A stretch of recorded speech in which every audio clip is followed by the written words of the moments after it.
So what you're witnessing is a total implosion of the Republican Party. Why? Well, Donald Trump is in an absolute downward spiral, and the Republicans know they're going to lose, so they're in a total panic.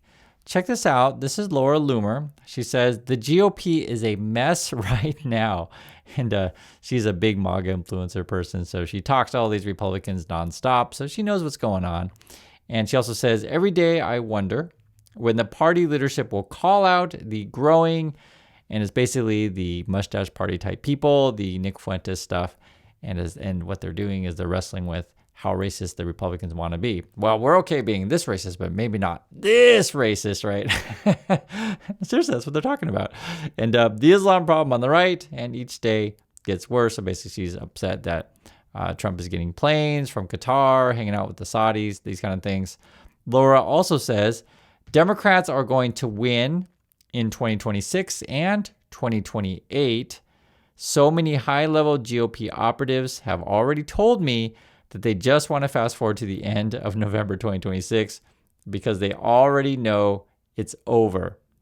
And any sane person, if you look at the stuff that Trump does on a daily basis, he's just more and more whacked out, completely incompetent, completely unfit. He brags about, cognitive tests that he's passed, which basically they give you if they're worried about you, or he's bragging recently about, hey, I got a new plane, or hey, I'm going to, get marble chairs in the Kennedy Center, whatever. It's just nonstop nonsense. And Republicans, right, they're then behind closed doors. They're just like, oh my God, we're all going to lose. What's going to happen? And this Laura Loomer person, she's a big MAGA person. She says, we worked so hard for Trump to win, and now the woke right is being funded by Arab money to destroy everything President Trump built. This is them panicking. Doesn't really seem like the party cares if we lose. Where is the moral clarity? This is going to be a straight up disaster. How do people not see what's going on? Well, I'll just tell you, I see exactly what's going on, right? Trump's the head of your party. He's a greedy individual. He fills his cabinets with greedy individuals. They're all a bunch of liars, right? They lie nonstop. And how do you think this is going to end? How do you think it's going to end when you fill your team like that? And how do you think this is going to end when you base your whole party on some dude who doesn't care about other people at all? It's not going to end well. And that's why you're seeing this complete disaster. Now, Trump and his buddies, they know they're losing. And now they realize, oh my God, we better talk about prices. We better talk about affordability, right? So then you get this. Trump to Politico midterm elections will be about pricing. So now they finally wake up and like, oh, well, maybe we need to come up with something to help regular people. And so what they're doing at the moment is throwing a whole bunch of stuff at the wall and to see what sticks. And what they do is they test it on Fox News. So have a listen to this of their latest plan. Ones that most of us make that are keeping the White House economic team up at night. We've got a list of things that we're going to present to the president. The president's chief economist teasing what he says will happen in coming days as the administration mulls over what to do about home affordability. I expect that most of us are going to be down for a big chunk of the week after Christmas at Mar-a-Lago going through all the plans for next year. And definitely we have a big list of housing ideas that have been vetted very carefully by the cabinet secretaries to present to the president in a week or two. And we'll see which ones he picks. Some ideas already floated include a 50-year mortgage. That would reduce monthly payments, but it could also effectively lead to a lifetime of mortgage debt with massive interest costs. Another idea, portable mortgages. If you already own a home and don't want to move because you locked into a super low rate a few years ago and don't want to lose it, portability could allow you to carry that existing loan to a new house. Some people who are empty nesters are living in a 6-bedroom house. They don't need that much space, so it's going to open up that inventory for a growing family. But that could also trigger a demand spike, causing home prices to go up even faster. And that's the challenge for the president or anyone else trying to make homes more affordable, the unintended consequences of tinkering with the real estate market. And you know what's bad is when Fox News starts pushing it back against your stuff, right? So first you're like, okay, guys, I got a new plan. It's the 50-year mortgage. What do you think about that? Ha! Right? And then doesn't go over so well. Fox is like, no, not so great. And he's like, okay, new idea. How about portable mortgage? Ha! And then they're talking about, oh, yeah, great. Then you can help people buy 6-bedroom houses. And I'm just like, what are these people smoking? I don't think there's a big market for 6-bedroom houses. They're going to try to pretend there is. And this is where we're at. From the Trump and their point of view, it just kind of shows you in the Fox News of like how disconnected they are from regular people. Maybe Trump and his billionaire buddies, they're all shopping for 6-bedroom houses, but I don't think the average person is looking for something like that. So this is what they're going to try to do. They're going to try to throw out a bunch of new schemes. I'm willing to bet, first it was the DOGE check you're going to get, then the tariff rebate check or whatever. Then the next one wasn't it? They're doing some sort of Patriot check for the soldiers or whatever, but they have to do, some rigmarole and like, oh, we're going to take the money from this housing thing. We're going to put the money over there. Like all the stuff's going to be smoke and mirrors. Basically, they have no idea how regular people live and they're trying to pretend that they do. Now, what's interesting about this stuff, though, and I want to show you this, is because all this thing is based on effectively getting people to vote that usually don't vote. And this was in Politico today. It's interesting. Brilliant James, how James Blair took Washington by storm. Okay, so this is like the political strategist dude. He's going to try to figure out a way for Republicans not to get a total, wipeout when midterms come. And so theoretically, he might be the dude that will orchestrate J.D. Vance's upcoming presidential bid.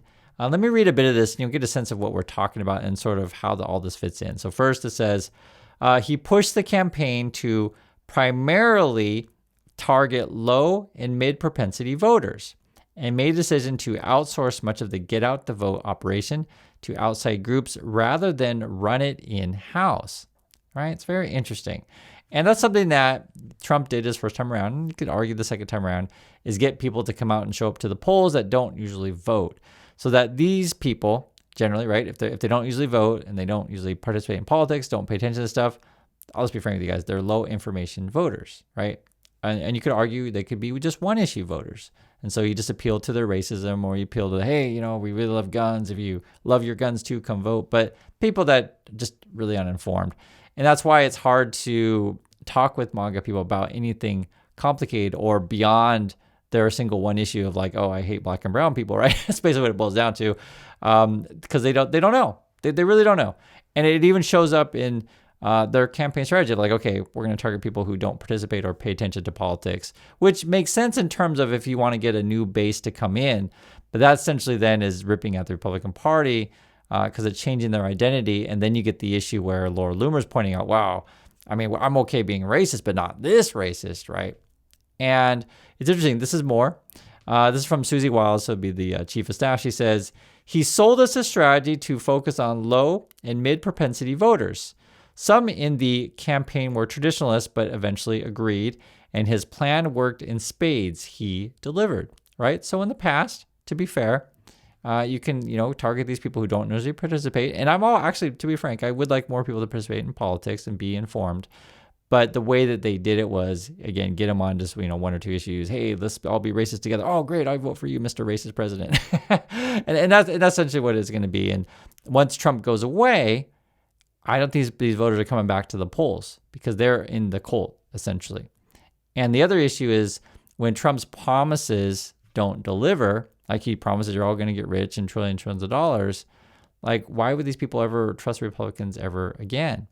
And so I think this overall is going to hurt their party much more than they realize. I mean, that they're starting to panic about, but I think it's going to be long-term effects. And then when you look at what they've been saying on Fox News to try to cover up for Trump, it's actually pretty funny. Here's a headline here. Fox host trots out bonkers reason for Trump's abysmal approval ratings. Okay, so what do you got? President Donald Trump has continued to be slammed by an endless series of horrific polls. Yes, we know that. Surveys suggest that voters are increasingly hostile toward the president, feel worse off financially as a result of his policies, and prefer almost anyone else in charge. Okay, I agree. Such figures, however, are not the fault of the administration reaping the results of chaotic policy pursuits, but are instead because the president himself has just set the bar too high. That's according to Fox News. So the way they're going to paint it is like, wow, Trump just had really high goals and maybe it was just too high goals. And this is the quote from Fox News. It's always funny to see how they try to, justify this stuff. Quote from Fox News. We hear a lot about how Trump's approval ratings are cratering and blah, blah, blah. I mean, look, yes, they're down, talk about the polls, from where they were earlier in the year. That's to be expected. But I think in some ways, Trump is a victim of his own success and that the voters expect a lot from him because they know he can deliver on it.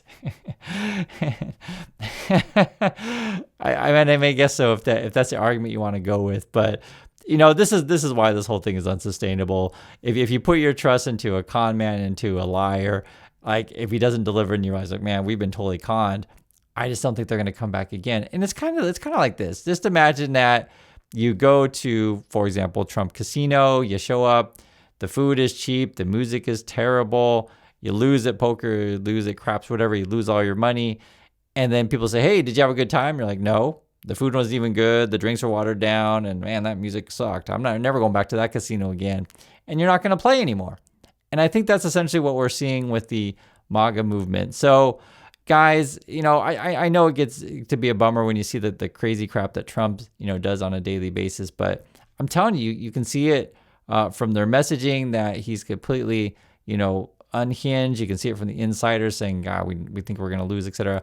And I think the big focus, going forward is going to be, okay, who's Republicans going to pick on their side, who Democrats going to pick on that side. Trump will end up being a lame duck. And I think that'll come sooner than later because Trump's, way worse mentally than I've ever seen him. And I personally don't think he's going to last 4 years, but you never know. You never know. Because there is a possibility. There is a world where he steps down. I think that is a possibility. He's already floating it out there. If you saw his last tweet, he was like, hey, what if I step down and go be essentially a award show host? He was like literally tweeting that stuff out, or he'll tweet out stuff about, hey, I don't think I'm going to go to heaven. Like he already knows he's done for. So that's what's going on. And I want to hear your thoughts, and I'll catch you on the next video.